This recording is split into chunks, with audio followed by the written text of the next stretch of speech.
You are listening to Radio Maria Canada. We now present the Health Hub, hosted by Kathy Biasi.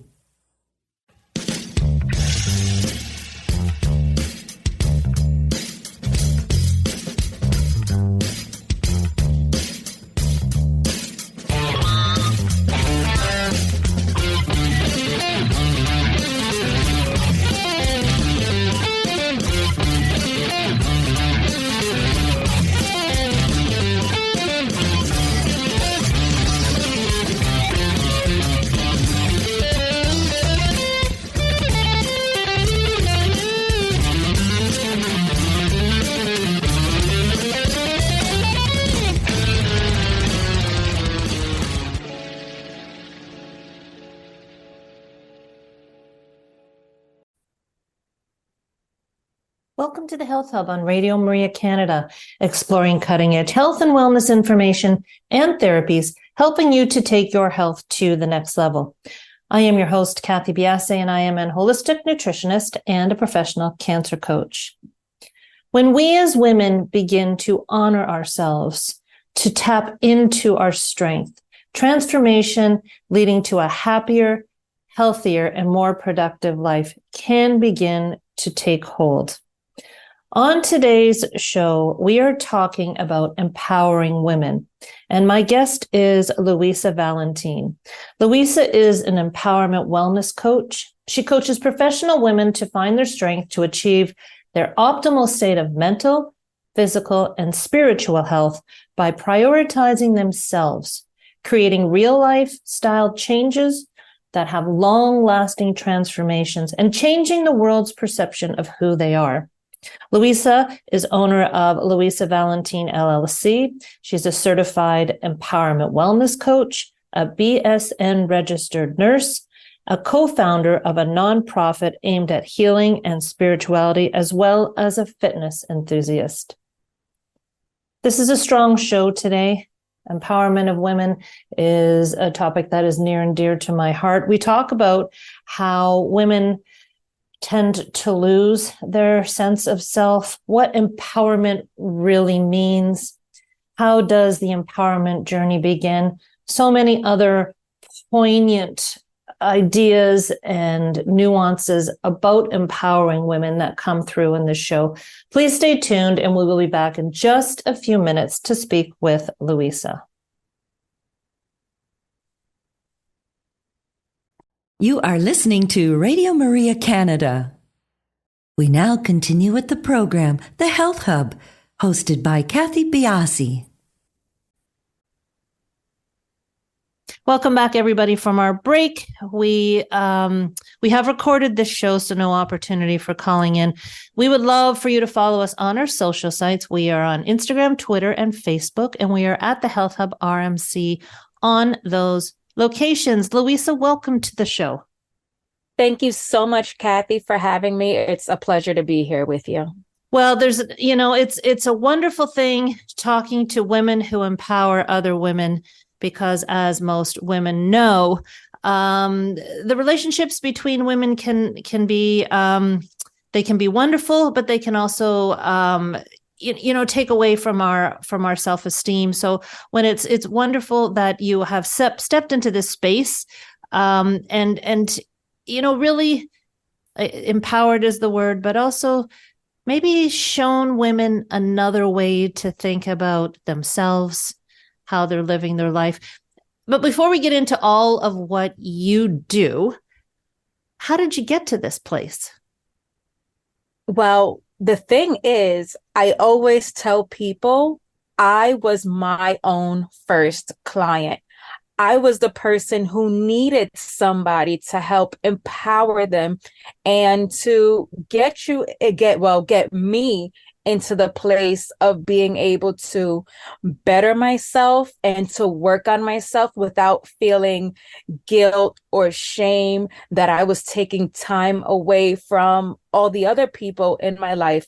Because being that I've been a registered nurse for pretty much my entire adult life, I've been so used to catering to others and, with my family and my friends, all of that, it doesn't just stop at the job.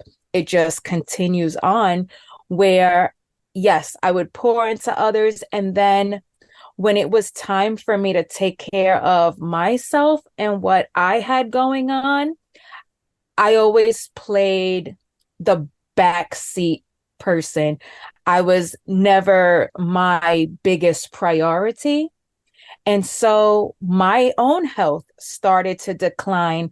I didn't like the way that I looked. I didn't like the way that I felt in my clothes, in my body, just feeling very blah and always trying to kind of hide that and never letting anyone see it. And then something that would seem so superficial happened.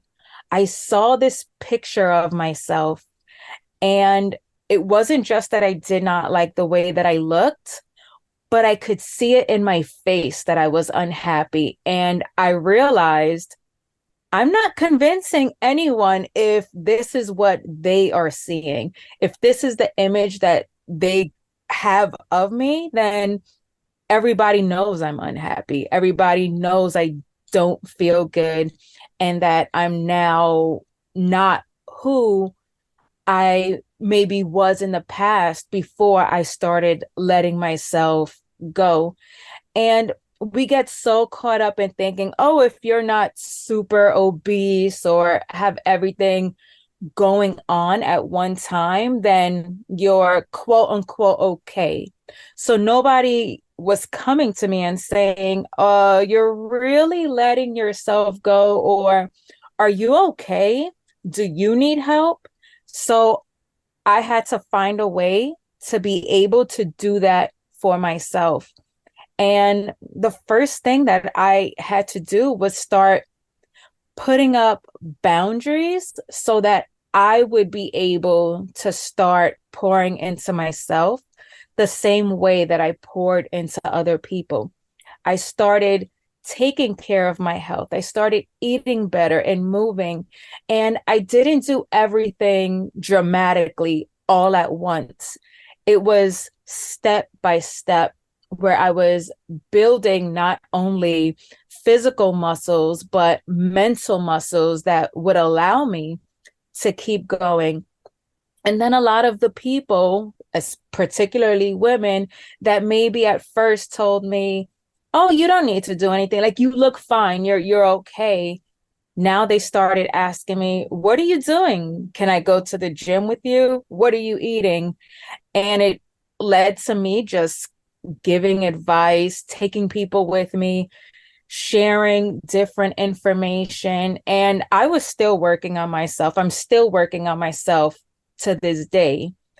But it would be a shame to gatekeep the information that I've gained if there's people that need it. And as selfish as this may sound, I enjoy empowering other women. I enjoy lifting others up and sharing information. So that's where I was able to make the transition from just somebody giving advice to somebody who is living this very similar experience. And I have something to share with you, and that's what I do.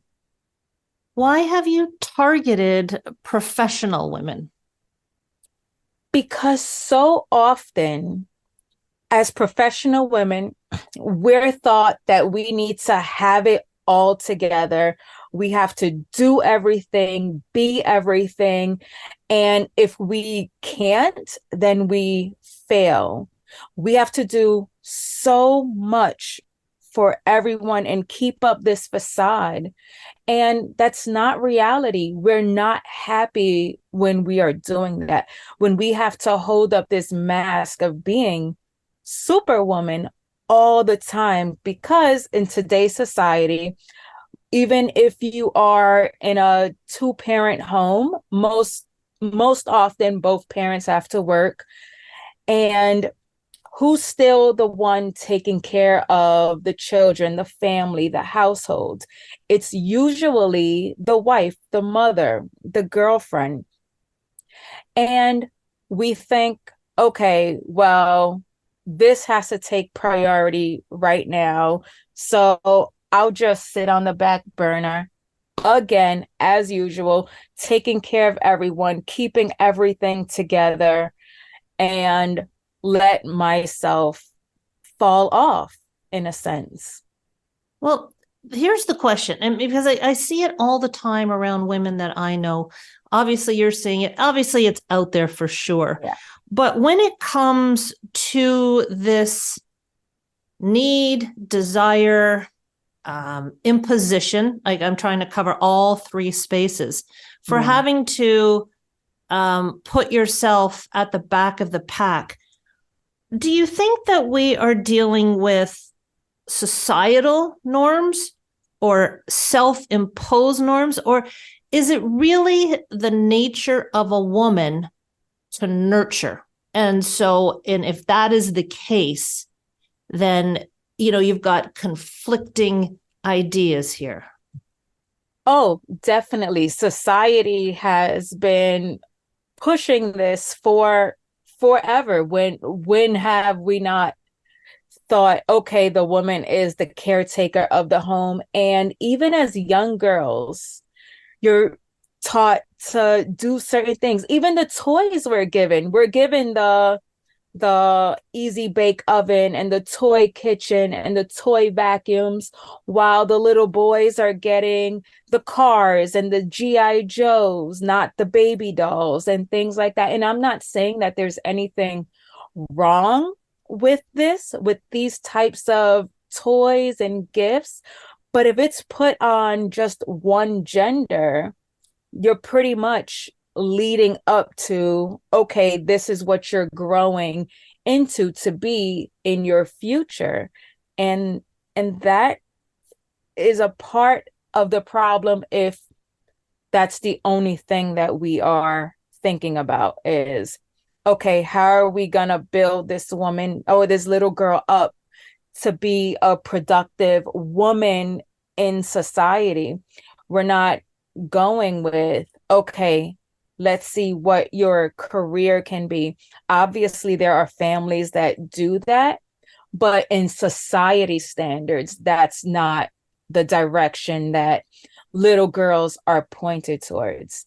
And even myself, I remember being a kid and I tended to be on the quieter side. I was very observant, and that was always seen as a good trait. So I was a good kid because I was quiet and not loud and boisterous.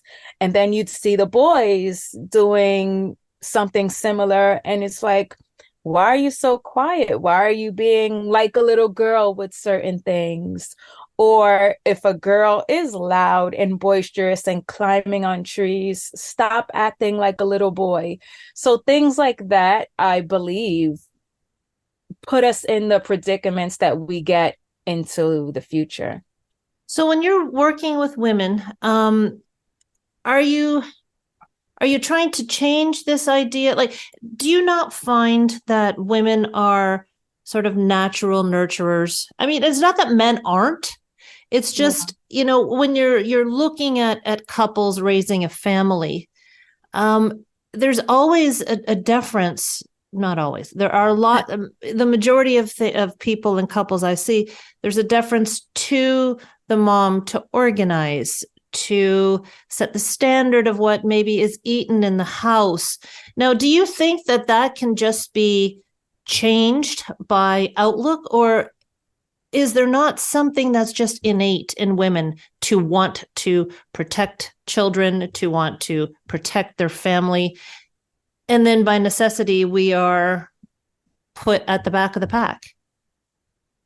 I mean, there is that aspect of nurture, and I do believe we do have that innate ability and need and want for it, but it doesn't mean that we cannot also add ourselves at least to the list of who is getting nurtured, who is being taken care of. But when we're so busy that we have to do everything for everyone, we run out of time. We run out of energy. And if we can just take that step back and allow ourselves to say, okay, is this a priority right now? Or can I prioritize myself? Because it's almost like everything is priority number one. And when that's the case, when do you have time? You just, it's impossible to get everything done. And even if you try to include yourself, by then you're so tired that it's a lackluster attempt.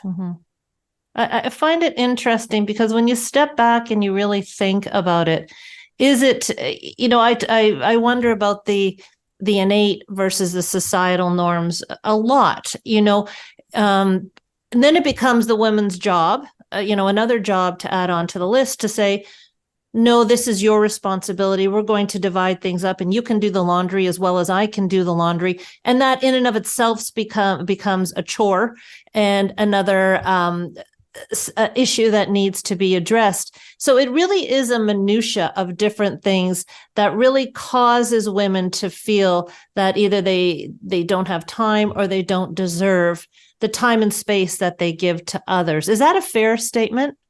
Oh, absolutely, 100%.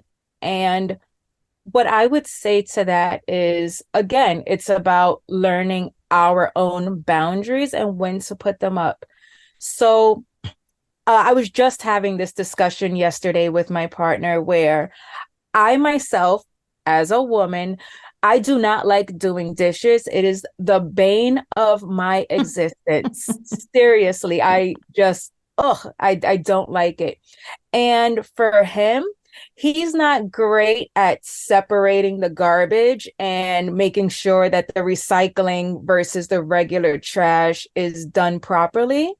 So I could nag him about it, about him getting it right, doing it the way I want him to do it, or I could take on that responsibility myself. And since I don't like doing the dishes, that is something for him to do. And I'm not going to nag him about how he does the dishes or when he does the dishes. I will sooner, if I was going to make something in a certain pot and that pot is not clean, I'm going to use a pan. I'm going to use something else. So it's where I don't take on that responsibility because it's not done when and how I want it. And I do believe a lot of women will take on that added responsibility when it doesn't get done. And then again, you're back to being overwhelmed and back to taking on all the chores on yourself to take care of the household. Now, in your experience, and I'm sure that there's a niche, would you say 30 to 50 in a broad space? That's the age you're dealing with? Yeah, pretty much. Do you see the tide changing? Like the next generation of women, are they going to necessarily be more forthright with their wishes, desires, and intentions? I think as of right now, there's this whole soft girl era coming about. And so in certain ways, it's really hard for me to say because in some respects, it's like, okay, they want that old traditional way of being in a relationship, which can go back to the ways that, were in the 50s where the woman was at home cooking, cleaning, and taking care of the house. Where the rules are more defined. Exactly. But then we also have this other side of this powerful force of women who are taking control of their lives, and they're not doing things. They want to do the exact opposite of what maybe their moms or grandmas had done in the past. And they want to live this whole different experience. And I don't think either one is wrong. I think it's very individualized for what sits well with you, as long as you're not just basing it off of society views and what other people say you should be doing. So I know I didn't exactly answer your question, but there's such an array of women being brought up that it's so difficult for me to pinpoint where I think the majority will land. No, and I've seen on social media, I've seen younger women posting back to the traditional lifestyle where they find it easier. There's never going to be 100% fix. Yeah. But I think what you offer is a way for women who want to go down a path that's not their traditional path to experience a fulfillment that maybe they aren't experiencing at the present moment. Louisa, we're going to take a quick break here now. When we come back, what I'd like to talk about with you is the process, what your process is, and what a client of yours experiences. So everybody, we will be back in just a couple of minutes. You are listening to The Health Hub here on Radio Maria Canada, a Catholic voice wherever you are. To contact us and be a part of the show, email thh@radiomaria.ca. We now continue with the program. Here once again is your host, Kathy Biasi.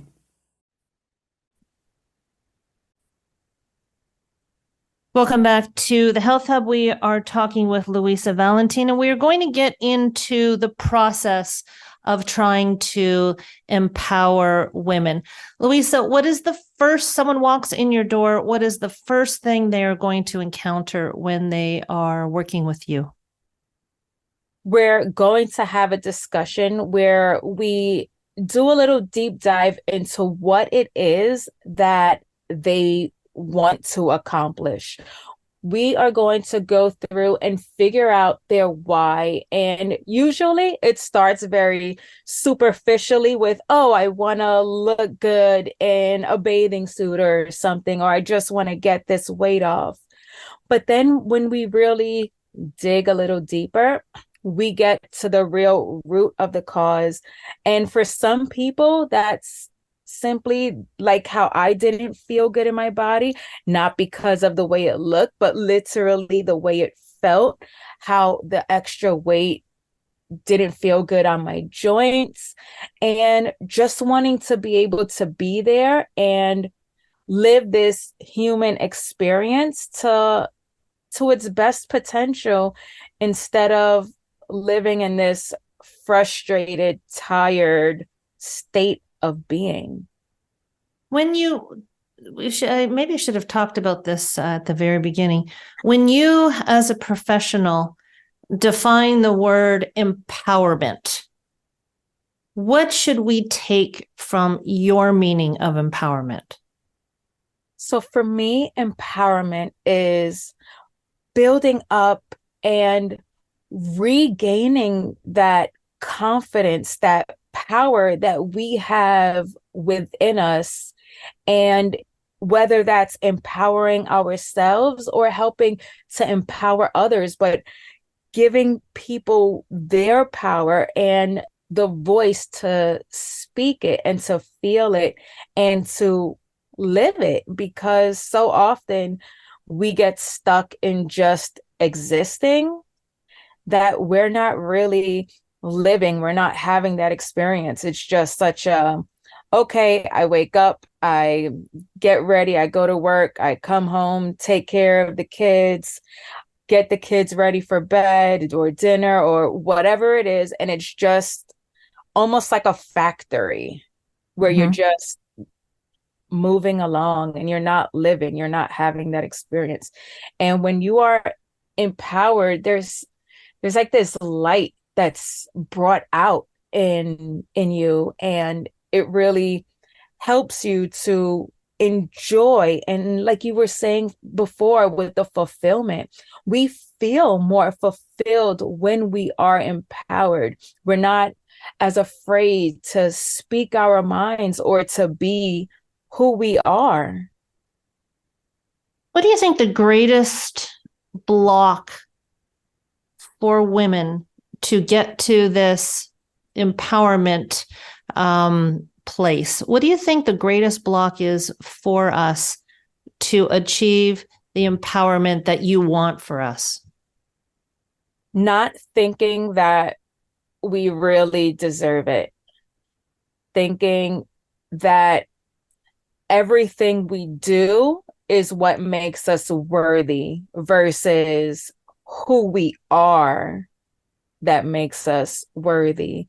The fact of being alive, being in these bodies, having values that you stand up for, that you feel within, all of that versus, okay, how many people did I help today? Okay, I helped enough on this list, so today I'm worthy. Or tomorrow, oh, I don't know if I can really help anybody, so I'm not really worthy to feel good. I should feel bad. I should work harder to make sure my family has the healthiest, best meal in the world. And if I don't, I failed. Therefore, I feel bad.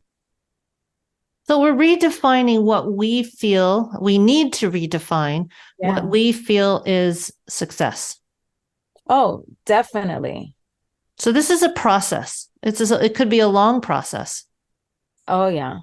Yeah. And some people find their way fairly simply, where it's just they need a couple of those aha moments, and other people just need to be walked through a little further and figure it out a little bit more slowly, and that's okay too. Do you think a lot of times it's a deep dive into helping women define what their goals are? Because goals can't be the same for everybody. And, you know, as I'm thinking about women who might want to become more empowered, are some of them coming from a place of resentment? Oh, yeah, definitely. They resent their bodies, they resent themselves, they resent their partners, and many won't want to admit it, but there's women that resent their children and their families because, oh, I mean, how often do we hear, oh, I had this baby and now look at my body, or look what you did to me. I was X, Y, and Z before I had you. And even if they say it playing around and joking, I believe there's some truth to every joke. Fair enough. So then where do you start? I walk into your office, I say, I need change.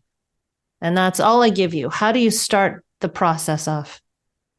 So we're going in. I have this form that I'll usually give to the clients. Well, everything is through Zoom these days. I know nobody walks in, right? Mm-hmm. And it's asking some questions. And I asked the background questions about how they feel. And we do these exercises. We have an A-B exercise. So I'll go into here where the A side is everything that you feel you are right now. And the B side is everything that you want to be, your dream list, dream life. And then we work on that line in between of how do we get from point A to point B. And then those steps are initiated how? I guess you look at what your client has told you. Do you start off with the physical, or do you dive right into, you know, the emotional, the spiritual, even the therapeutic areas of your expertise? So the physical usually is what people will say first, But yeah, we definitely work on mindset. We definitely go into that aspect. One of the earliest things once we do start working together, because if you can't get past the mindset of, I don't deserve this, or I hate my body, or I am just so tired and I can't do this, then you're not going to be successful. You're not going to be able to make the changes, because the mind is really our most powerful tool that we have. And when we can't utilize it to help us get to those goals, then we're just not going, it's not going to happen. And hardly anyone ever comes in and says, I want to work with you because I want to change my mindset, the way that I think about my body. But if you don't change how you think about your body is not going to change. You are just not going to have that success. So yes, everybody comes in with the physical in mind, but that is definitely not where to start. And then even the spiritual aspect of figuring out, once again, who you are, what you're connected to, because everybody is not going to have those same thoughts, those same feelings, those same connections. And when you can discover your own personal being, it also helps to give you, again, that power to know that you are capable of that change. When you realize you're more than just this physical body, but your being, and even connecting to the earth and putting your feet on the ground and recharging with the soil. And I know for some, this will be a little woo-woo for them, but if we think about it, even animals, how in tune are animals with what's going on with the environment around them, with nature? They know things before any of us humans can even fathom, and they're always touching the ground. They're always a part of it, and they allow themselves innately, because I don't know how consciously it can be for, say, a dog, but they allow themselves to feel that connection and trust it. And we don't have that so much anymore as a whole. Mhm. So we don't trust those things. We don't trust our intuition. We don't know which way to go because we don't allow it. We're too afraid or too busy depending on what society or somebody else tells us we are supposed to be. I imagine for some of your clients, this must be quite an emotional journey because empowerment can be a whole redefining of purpose. Oh, yes. Oh, yes. I've had many tears during quite a few sessions, but it's usually tears of happiness because something clicks in their mind, that breakthrough happens, and it's like, wow. And I just had a workshop last week Sunday, and just being able to confront their own fears and their own, what they saw as flaws in themselves, being able to find the beauty in that was like, wow. And realizing that you can want to change or improve your health and your body and your mental state while still being able to have gratitude for those same things, it really hits some people where it's overwhelming. Mm-hmm. Well, questions that you ask and ideas that you're putting forth may really provoke people to examine their own lives. And with that, I imagine certain questions and decisions that could be very difficult to make are now right in front of their face as they're going through this journey. Yes, exactly. And it's beautiful to watch when that happens, because I love having people write things down. I'm a journal girl. I'm a workbook girl. And it's because we often have all these thoughts going on in our minds that we don't even have the time and the space to make sense of them. But by putting them down on paper and seeing them, it's like you have to confront it now. It's right there. And it came from your own mind. So what can anybody else do or say for you? But you have to take the time to address this, because it was important enough for you to put it there on the paper. And just seeing it is like, wow. And the journey, I will imagine, is a journey of a lifetime, because as we go through different aspects of aging, societal norms are also still in place. And so for women, it's going to be a continual reevaluating of where they are and what their beliefs are, I'm assuming. Or is it a fix done now that will be a domino effect and take care of things as we age? Oh, no, it definitely changes because as we age, our methods have to change. Mm-hmm. We cannot just do the same things because our bodies don't tend to work that way. We have hormone changes. We have, I believe, after the age of 30, our muscle mass, starts decreasing. So we have to change certain things that we're doing in order to still have the results that keep us happiest. And that doesn't always mean physically, okay, I absolutely adore the way that I look in my body right now. And if I don't look that way in 5 years, that's it. I'm no longer happy. But it's about being able to grow and progress and age gracefully, but keep that quality of life up. We want to move, not again just for that physical, but because it feels good.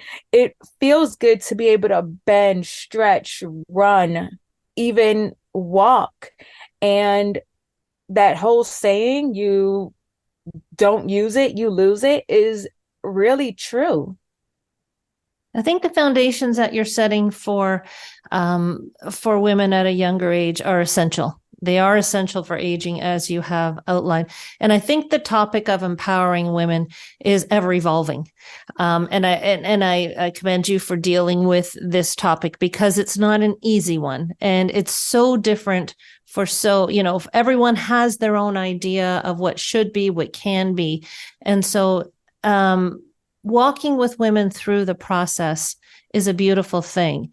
And if people would like to find out more about you and what you do, you said you're on Zoom, so I'm assuming you would take clients from outside of the United States. How do they get in contact with you to find out more about you? Oh, yeah. And you're absolutely correct. I, crazily enough, have a client who is in New Zealand. So that's like all the way across the world. We have some fun figuring out our schedules. Timing. But yeah, you can find me on my social medias at Coaching with Louisa. You can go to my website, louisavalentin.coach. I'm pretty easy to find if you type in either coaching with Louisa or Louisa Valentin. Alrighty. And everybody, that will be in the show notes. So you'll be able to access them. Access them. Louisa, it's been a great pleasure talking to you. Thank you so much for joining us today. Thank you again, Kathy. I truly, truly appreciate you. Thank you. And everybody, we will talk to you next week on the Health Hub.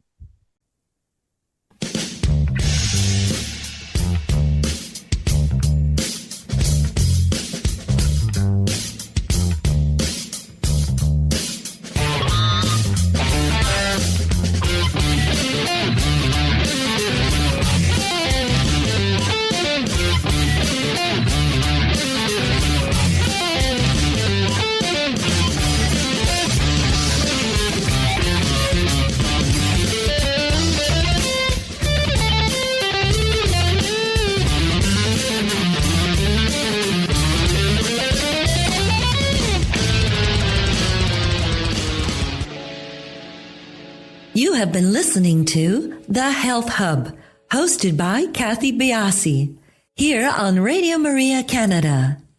Canada. Canada. Canada.